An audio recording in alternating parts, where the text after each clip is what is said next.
Hello dear student. तो हम आ चुके हैं आज 1.1 के दूसरे सवाल की ओर। पिछली वीडियो में हमने 1.1 का पहला सवाल किया था। हम पिछली वीडियो को इसमें कुछ रिवाइज करेंगे। देखो, हमने पहले पढ़ा था यूक्लिड विभाजन प्रमेय क्या होती है, तो पिछली वीडियो का रिवाइज कर रहे हैं हम। तो a equal to B Q plus R, जहाँ ए क्या होता है, भाज्य होता है, बी भाजक होता है, क्यू होता है भागफल और आर होता है शेषफल। ये हमारी क्या थी यूक्लिड विभाजन प्रमेय। इसे हम क्या निकालते थे, एच सी एफ में, यानी कि highest common factor. H shape निकालने के लिए हम इस विधि का प्रयोग करते थे। और एच शेप हमारा कब निकलता था, जब तक कि भाग देते जाए देते जाए देते जाए, तब तक जब तक कि आर जो है यानी कि शेषफल जीरो ना मिल जाए। जब भी हमें आर जीरो मिलता था तो उसको में जो भाजक है वही हमारा क्या कहलाता था, एच शेप कहलाता था। तो आज हम करेंगे 1.1 का सेकेंड नंबर का क्वेश्चन। तो आ चुके हैं सेकेंड क्वेश्चन की ओर। सेकेंड क्वेश्चन बुक में देखते हैं क्या बोल रहा है कि दर्शाइए कि कोई भी धनात्मक विषम पूर्णांक 6q प्लस 1 या 6q प्लस 3 या 6q प्लस 5 के रूप का होता है, जहाँ q एक क्या है, कोई एक पूर्णांक है। तो हम क्या लिखेंगे कि अपने सिद्ध क्या करना है कि 6q प्लस 1, 6q प्लस 3 और 6q प्लस 5, ये क्या पूछा उसने कि q एक कोई पूर्णांक है। देख दो, दर्शाना क्या है हमको कि रूप का कोई होता है, धनात्मक विषम पूर्णांक रूप के होकर, और 6 यहाँ पे एक पूर्णांक है। तो लिख देंगे 6q क्या है, एक पूर्णांक है। अब मानते हैं, हमें देखो यूक्लिड विभाजन प्रमेय क्या बोलती है, a is equal to B Q plus R. यहाँ पे उसने क्या बोला, 6q क्या है, एक पूर्णांक है। तो लिख देंगे 6q इक्वल टू एक पूर्णांक है। तो यहाँ पे b है, देखो q क्या है 6 है, और यहाँ q क्या है b है। तो मतलब b बराबर कितना है, यहाँ पे दिया उसने हमें 6 दिया है। तो यहाँ पे लिख देंगे हम a बराबर 6q प्लस आर। ये हमारी समीकरण आ गई। देखो 6q प्लस आर। अब यहाँ r बराबर कितना हो सकता है, अब कुछ सोचिए। हमने पहले क्या करा था, 10 का भाग हमने 3 में दिया था, 3 का भाग में गया था, कितनी बार गया था, 3 बार, 9 आए थे, शेष तो कितना आया था 1। मतलब कि ये जो r का मान होता है वो इस b के मान से हमेशा कम ही होता है, बराबर भी नहीं होता है, ओनली उससे कम होता है। जैसे b बराबर 6 है तो r बराबर में क्या प्राप्त होगा, 1 0 1 2 3 4 5, इनमें से कुछ भी हो सकता है, लेकिन 5 से बड़ा नहीं होगा। क्यों नहीं होगा, अगर ये r बराबर 6 होता, r बराबर 6 होता तो इसका बाद में पूरी पूरी बार चल जाता है ना। तो यहाँ पे r बराबर कितने मान होंगे, 5 6 मान होंगे, 0 1 2 3 4 5। क्योंकि r के मान कितने निकल के आएंगे हमारे पास, 0 1 2 3 4 5। तो हम लिखेंगे फर्स्ट कंडीशन, स्टेप फर्स्ट लिखते हैं पहले। फर्स्ट कंडीशन कितनी आएगी, r बराबर 0 पे, तो a बराबर कितना आएगा 6q, ये आ गया। अब सेकेंड कंडीशन देखते हैं, r बराबर 1 पे, तो a बराबर कितना आएगा 6q प्लस 1।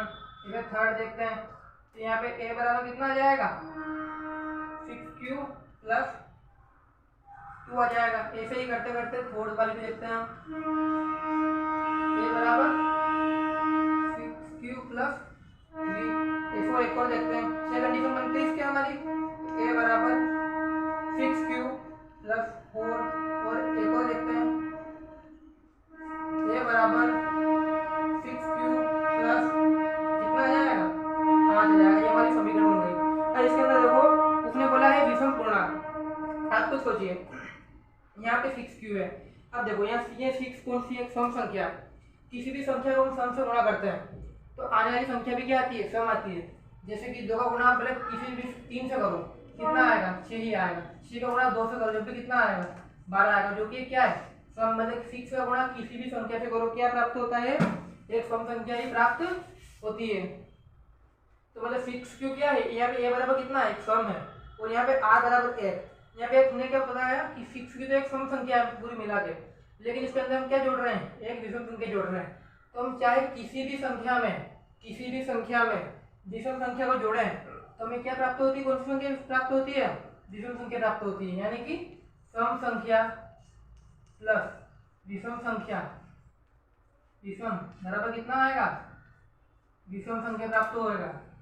6 क्यू प्लस 1 कितना आएगा, विषम संख्या कितनी आएगी, सम संख्या प्लस विषम संख्या इज इक्वल टू विषम संख्या। और यहाँ पे कितना है, सिर्फ सम संख्या प्लस सम संख्या, तो सम संख्या आएगी। और यहाँ पे सम संख्या प्लस विषम संख्या, तो फिर से विषम संख्या आएगी। इसे 5 मतलब इसको समीकरण 1, समीकरण 2, इसका समीकरण 3। 3 में जो आएगा ए का मान कितना आएगा, विषम संख्या बराबर है। क्यों आएगा, क्योंकि यहाँ पहली वाली संख्या सम है लेकिन दूसरी वाली संख्या क्या है, विषम है। और यहाँ पे पहली वाली संख्या सम है और दूसरी वाली संख्या विषम है, इसलिए 6 क्यू प्लस 1, 6 क्यू प्लस 3 और 6 क्यू प्लस 5 क्या है, विषम धनात्मक पूर्णांक है। ये हमारा आंसर है। ठीक है, अतः हम लिख देंगे लास्ट में, अतः 6 Q plus 1, 6 Q plus 3, 6 Q plus 5 धनात्मक पूर्णांक, धनात्मक विषम पूर्णांक है। क्यों है विषम पूर्णांक, क्यों है, क्योंकि इन दोनों का योग करने पे हमें क्या, कौन सी संख्या प्राप्त होती है, विषम संख्या प्राप्त होती है। नंबर 3 हमारा, किसी परेड में 616 सदस्यों वाली एक सेना की टुकड़ी को 32 सदस्यों वाली एक आर्मी के बैंड के पीछे मार्च करना है। दोनों समूहों को समान संख्या वाले स्तंभों में मार्च करना है। उन स्तंभों की अधिकतम संख्या क्या है जिसमें वो मार्च कर सकते हैं। तो आपको कुछ नहीं करना है कि 616 दिया गया आपको, है ना। हमारी यूक्लिडियन प्रमेय क्या होती है, a = bq + r। आपको इसकी मदद से क्या करना है, HCF ज्ञात करना है। 616 और 32 का 32 को भाग देंगे 61 में, कितनी 2 यूनिट है, यहाँ पे 2 यूनिट है, कितना आएगा 1 आएगा, एक बार ही आ रहा है, डबल करने पे 64 आ रहा है, तो ज़्यादा है 61 से। यहाँ पे लिखेंगे 32, ये नीचे उतरेगा, कितना हो जाएगा यहाँ पे 9 और 2। अब 32 का इसमें 296 कितनी बार जाएगा, 9 बार जाएगा। कितने कितने आएंगे यहाँ पे 2 8 8, घटाने में कितना बचेगा हमारे पास, 8 बचेगा। ये हमारी कौन सी स्टेप है भैया, फर्स्ट स्टेप हो गई। अब सेकेंड स्टेप देखो आप, सेकेंड स्टेप क्या बोलती है, तो 32 को कटने के लिए तैयार रहना है, 32 से कटने के लिए तैयार, तो 8 है काटने के लिए तैयार, तो 8 चौक 32, कितने बचे 0, मतलब हमें क्या हो गया, फिफ्थ कितना प्राप्त हुआ 0। वो 0 जब भी फिफ्थ प्राप्त हो उस समय का भाजक क्या कहलाता है हमारा, HCF। तो हमारा HCF आंसर कितना आएगा 8, मतलब कि स्तंभ कितने हैं यहाँ पे 8। अब आते हैं किससे नंबर चौथे की ओर। चौथा स्तंभ क्या बोल रहा है कि यूक्लिड विभाजन प्रमेय का प्रयोग करके दर्शाइए कि किसी धनात्मक पूर्णांक का वर्ग, इसने बोला धनात्मक पूर्णांक तो है इस बार, पहले क्या विषम धनात्मक था, इस बार क्या बोला है, किसी धनात्मक पूर्णांक का वर्ग किसी पूर्णांक m के लिए 3m या 3m प्लस के रूप का होता है। तो देखो धनात्मक पूर्णांक क्या है हमारा 3q, तो यहाँ पे b बराबर कितना आएगा 3 है। तो देखो b बराबर 3 है, तो और हमारी वो यूक्लिड विभाजन प्रमेय क्या बोलती है कि a = bq + r, मतलब b बराबर bq, मतलब bq कितना है 3q है, तो b बराबर कितना है 3 है। तो r के कितने मान हो सकते हैं 0 1 और 2 हो सकते हैं, 2 से ज़्यादा नहीं हो सकते। क्यों नहीं हो सकते हैं, क्योंकि b का मान कितना है 3, तो r का मान वही होता है जो 3 से कम हो। तो इसकी कितनी कंडीशन बनती है 0 1 और 2। तो यदि r का मान कितना रखते हैं हम 0 रखते हैं तो हमें क्या प्राप्त होता है, कितना प्राप्त होता है 3q।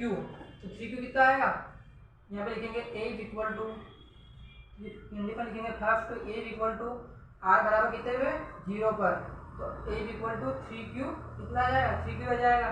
अब 3 को स्क्वायर करने कितना आएगा 9q², इसको क्या लिख सकते हैं 3 × 3q² लिख सकते हैं, 3 × 3 स्क्वायर, 3 × 3 कितने आएंगे 9 आएंगे। अब क्या करना है 3q² जो है ना मानना है कि माना 3q² कितना है m है। तब देखो तो यहाँ पे ये लिख देंगे हम 3m आ गया। अब क्या लिखना है आपको कि r बराबर 1 पे, r और सेकंड कंडीशन, कौन सी कंडीशन है सेकंड कंडीशन, r बराबर 1 पे कितना आएगा a = 3q + 1, तो इसका स्क्वायर करेंगे, क्या बोला इसका स्क्वायर, वर्ग बोला उसने 3q + 1 का और स्क्वायर कितना आएगा a + b का होल स्क्वायर कितना होता है a + b का होल स्क्वायर, a स्क्वायर लिखेंगे इसका 1 कि 9q² + 6q + 1 कैसे a + b का होल स्क्वायर कितना होता है a² + 2ab + b²। तेरे को कुछ नहीं करना है, ओनली 3q कॉमन लेना है इन दोनों पद में से, तो क्या कितना जाएगा 3q + 2 + 1, तो इसको क्या मानना है आपको m मानना है, क्या लिख देंगे 3m + 1, इस पूरा में क्या माना है q × 3q + 2 का हमने क्या माना है m माना है, तो ये लिख देंगे 3m + तो हम लिख देंगे कि यहाँ पे हम 3m को 3m+1 के रूप में भी हम लिख सकते हैं। ये हमारा क्या है, आंसर है।